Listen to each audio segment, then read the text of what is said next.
on then.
Vanir, I still don't get why you ever wanted to work for Odin. Back then, I was young enough to still be ambitious. The Aesir gods were as powerful a force as I'd come across, but they clearly lacked for strategy, focus, and sage counsel. All this could I faithfully provide. And so, a stranger from a far-off island found himself with Odin's ear, trusted as he trusted no one but himself. And with that kind of power, laddie, I must confess, there are perks. Yeah, but he's Odin. I never claimed to be perfect, laddie, only clever. And often too clever by half. So what'd you do to get Odin so mad at you? Well, for a long time my job was to enable Odin, and I was fucking excellent at it. Or I can just tell you this story later. Here we go! Another map. That will find Your father!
Ooh, good find.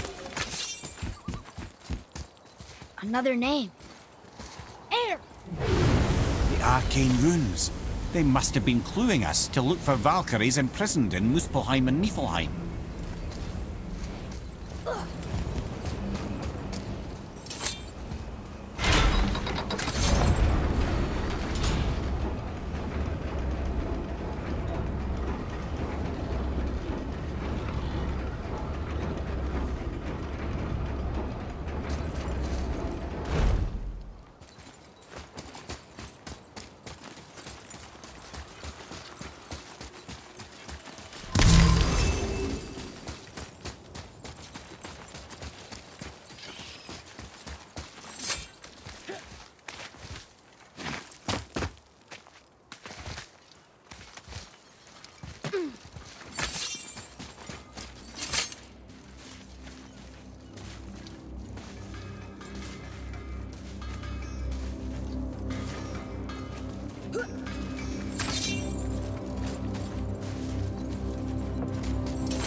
This is it, right? The rock stool? Aye, lad. The Council of Valkyries. The Valkyries are of Valhalla, are they not? Glad to see you're paying attention, brother. You are correct. Valhalla, the great hall of the Einherjar, is their home within Asgard. But while there, they are subject to the scrutiny of the All-Father himself. And relations between the Valkyries and Odin were tense during my tenure as his advisor. Why? Well, that's an even longer story, lad. For now, why don't we look around for some clues?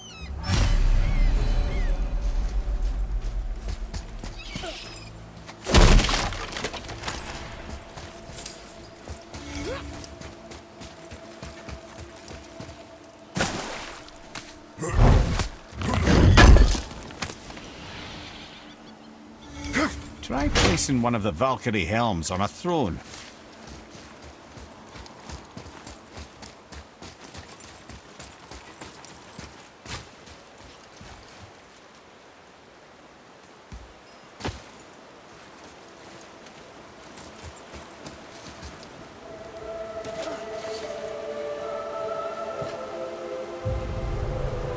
Whoa, you're back.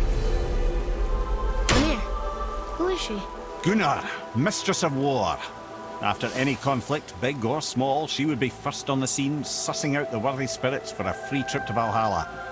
A gruesome task, but she took great pride in it. Any conflict. Impossible. It's true. She had help from her sisters, of course, but Gunnar was always first to arrive. Her judgment of the fallen was unparalleled, and an invaluable resource to Odin. She was one of his favourites.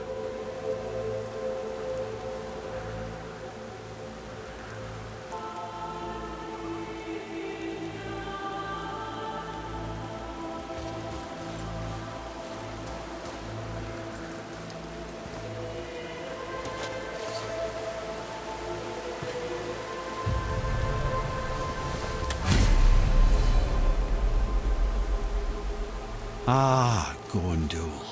Beautiful Gondul. And? Huh? That's it? Beautiful Gondul? No story or anything? Oh, sorry, lad. The sight of Gondul always took my breath away. Gondul had a silver tongue, a sharp wit, and struck a figure so stunning it literally drove men insane. Odin forbid her from setting foot in Midgard after a time, as insanity is not a welcome trait in Valhalla.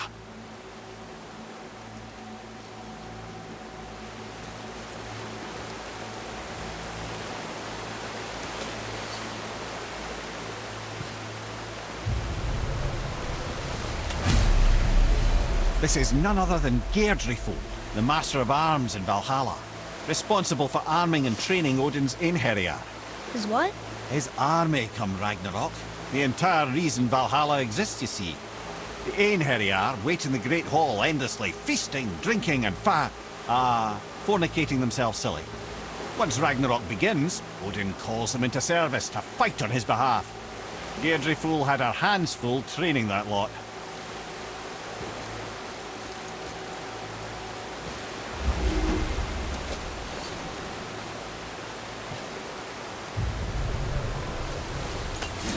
This, my friends, is Kara.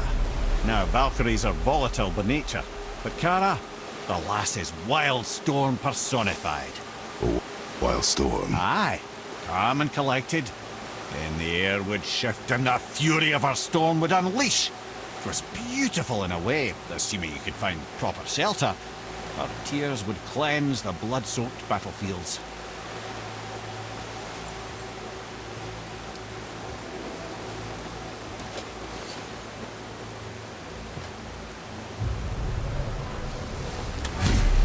This is Rota, a chooser of the slain. I thought all the Valkyrie did that. Not exactly, lad. Although that is what they're most famous for, and by far their greatest responsibility. You've seen what happens to the dead without the judgment of the Valkyries. Hellwalkers. That's right.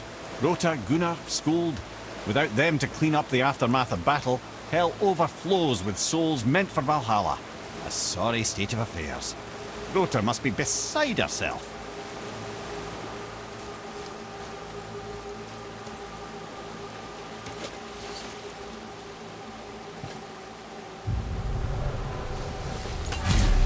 Ah, we have Air, the healer. A Valkyrie healer? Strange. Air was strange, as a matter of fact. Very quiet, very calm. Where her sisters were violent rapids, Air was a gentle stream. She healed the wounds of both mortals and gods, and even a certain all-knowing sage who once drank too much and fell off a mountain. Not my proudest moment.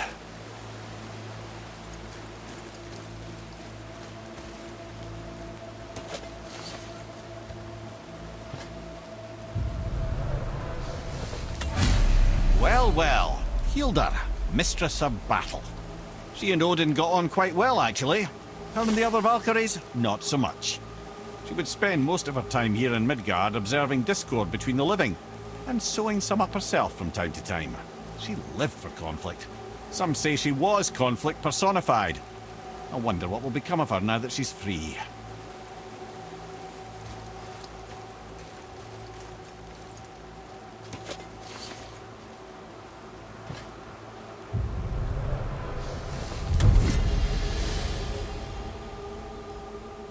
Olrun, once the daughter of a powerful chieftain. She fell defending him during a Reaver attack. Olrun was escorted to Valhalla, where she chose to devote her afterlife to the pursuit of knowledge above all else. Quite unusual behaviour amongst the constant drinking and feasting of her fellow Valhallian denizens. How'd she end up a Valkyrie? Odin. He saw a kindred spirit in Olrun's single-minded pursuit of knowledge. He appointed her as the Valkyrie's resident historian.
Attack incoming!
Thank you, friends. You have saved the Valkyries. Sigrun, how did this happen? Vanir, is that you? You have been freed, but... Freedom comes at a price, milady. You speak truly. Countless winters we served the All-Father. But only through his union to the Queen did we ever taste some measure of freedom. But aren't you the queen? There has only been one Queen of the Valkyries, the goddess Freya. When Odin severed her wings, I served in her absence, but it wasn't enough for the All-Father. He used an archaic piece of magic, corrupting my sisters. I tried to contain the damage by imprisoning them in places where they could cause no harm, but soon I lost myself as well. Sigrun, I'm sorry for being so worthless. I could have done something, or tried at the very least. What will you do now? I must reunite with my sisters. Together we can restore balance to the realms. You have the eternal blessings of the Valkyries.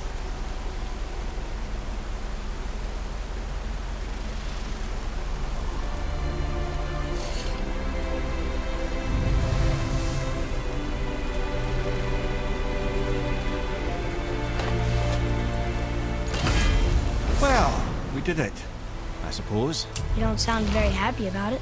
It's difficult to be happy about anything when you're a reanimated head. I'm grateful we were able to set the Valkyries free. But so much of this could have been avoided, if only... You said it yourself, Head. It does not matter anymore. The past is the past. Well, that's awfully cheerful coming from you. I am in a good mood. The dwarves will make use of this helm. Your dad's a wee bit single-minded, isn't he, lad? Definitely.